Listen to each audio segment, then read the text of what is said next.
मतलब राज्य कितने हो गए, टोटल 5 राज्यों में यह नदी प्रवाहित होती है। देखिए बुक्स में आपको, कई बुक्स में दिया हुआ है कि 4 राज्य हैं, परंतु हम बात करेंगे तो ये 5 राज्यों में प्रवाहित होती है। 5 राज्यों में झारखंड का भी कुछ हिस्सा जो है, झारखंड का कुछ पार्ट भी टच करती हुई जाती है। तो ऑप्शन पर डिपेंड करेगा कि 4 या 5। 4 दिया है तो आप 4 भी लगा सकते हो, लेकिन एक्चुअल तौर पे यह 5 राज्यों में प्रवाहित होती है। अब देखते हैं हम कि किन किन स्थानों पर ये नदियां आकर मिल रही हैं। इतना डीपली हालांकि आपको आएगा नहीं एग्जाम में कि किस स्थान पर यह नदी आकर मिलती है, फिर भी आप ध्यान रखिएगा, स्टेट तो कम से कम आपको पता हो तो ये ध्यान रखिएगा। सबसे पहले रामगंगा जो है, ये रिवर कन्नौज नामक स्थान जो है यहां पर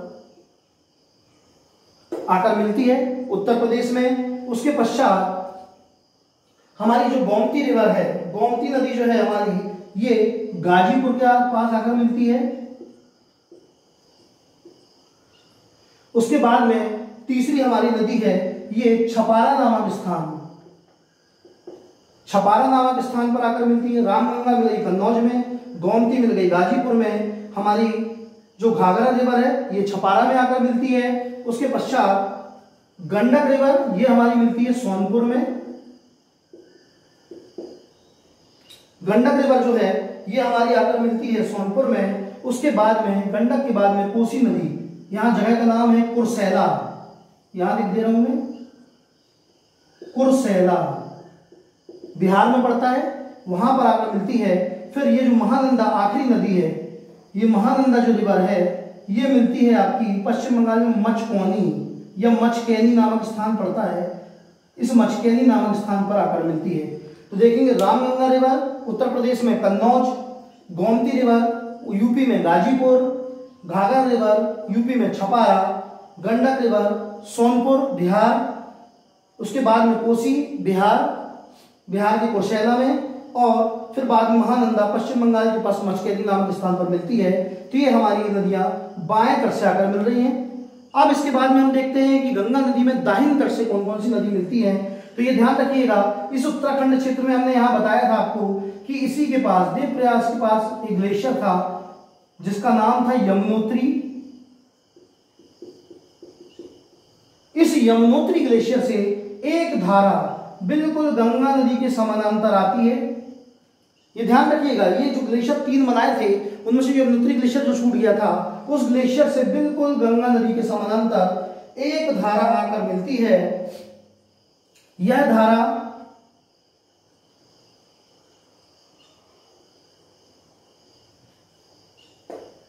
यमुनोत्री ग्लेशियर से एक धारा निकलती है जो ये भागीरथी के बिल्कुल समानांतर या गंगा के बिल्कुल समानांतर आती है, बहती हुई प्रवेश करती है, और उत्तर प्रदेश में जगह है प्रयागराज, जिसका पुराना नाम इलाहाबाद था, अब प्रयागराज है। इस प्रयागराज नामक स्थान पर यह संगम का निर्माण करती है, कुंभ लगता है यहाँ पर, इस प्रयागराज में आकर मिलती है। इस नदी का नाम है यमुना।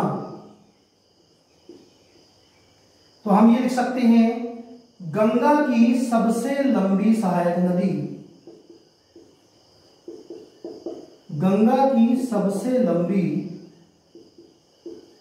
सहायक नदी, गंगा की सबसे लंबी सहायक नदी है आपकी यमुना। ठीक है, ये यहां पर आकर मिल रही है। अब देखिएगा ये समानांतर आई है, ये प्लेस हमारा मध्य प्रदेश है,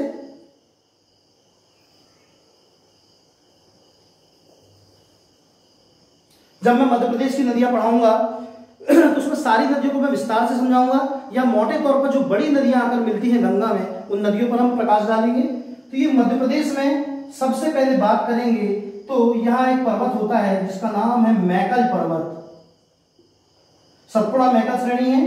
तो मैकल पर्वत की सबसे ऊंची चोटी है अमरकंटक। इस मैकल पर्वत की सबसे ऊंची चोटी जो अमरकंटक है, ये एक ऐसा स्थान है यहां से 3 नदियों का उद्गम अलग अलग दिशाओं में होता है।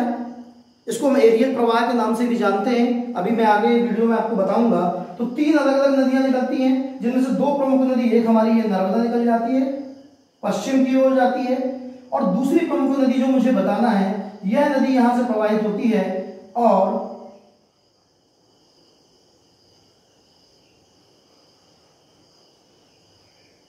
देखिए निकल रही है मैकल पर्वत अमरकंटक से, मध्य प्रदेश से, और मध्य प्रदेश से निकलने के पश्चात ये नदी आकर यहाँ बिहार में पटना के पास में आकर किसमें मिल जाती है, गंगा रिवर में मिल जाती है। इसका नाम है सोन नदी। प्रश्न कई बार एग्जाम में आया हुआ है, मध्य प्रदेश की एकमात्र नदी जो सीधे गंगा में आकर मिलती है उस नदी का नाम है सोन नदी। और जब मैं मध्य प्रदेश पढ़ाऊंगा तो डिटेल में आपको इस नदी के बारे में बताऊंगा कि इस नदी को सोन नदी क्यों बोला जाता है, उद्गम कहां से हो रहा है, कौन कौन सी परियोजनाएं इस नदी पर हो रही हैं। तो सोन नदी जो है ये आकर मिलती है। इसके अलावा बहुत सी नदियां हैं जो यमुना नदी में मिलने के पश्चात गंगा में प्रवाहित होती हैं। जैसे मुख्य तौर पर हम देखते हैं इंदौर के यहाँ काकरी बर्डी से एक नदी निकलती है जो चंबल क्षेत्र में बहती है और बहने के बाद में आकर यमुना में मिल जाती है।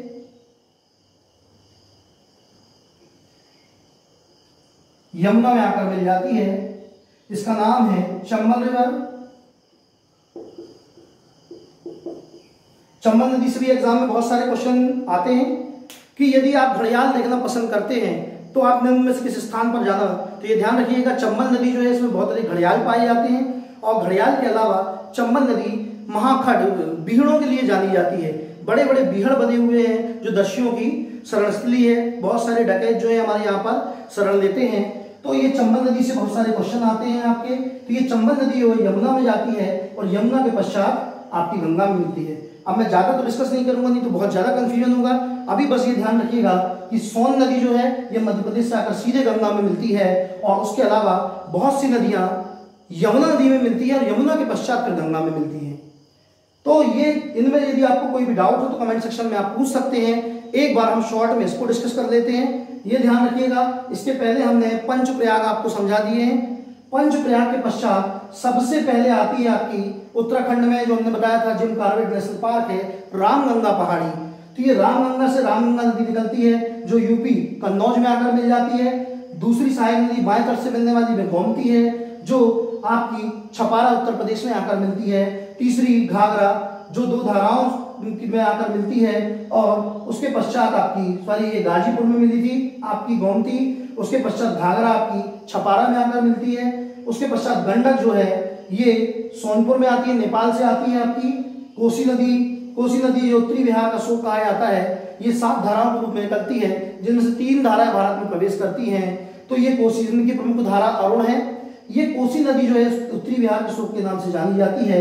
ये उर्सैला बिहार के पास में आकर मिलती है गंगा में। उसके पश्चात सबसे अंतिम सहायक नदी महानंदा है जो कि मचकोनी पश्चिम बंगाल क्षेत्र में प्रवेश करते हैं। उस स्थान पर मचकोनी या मचकोनी में आकर इसमें मिलती है। उसके पश्चात पश्चिम बंगाल से गंगा नदी 2 धाराओं में फरक्का नामक स्थान से 2 धाराओं में विभक्त हो जाती है।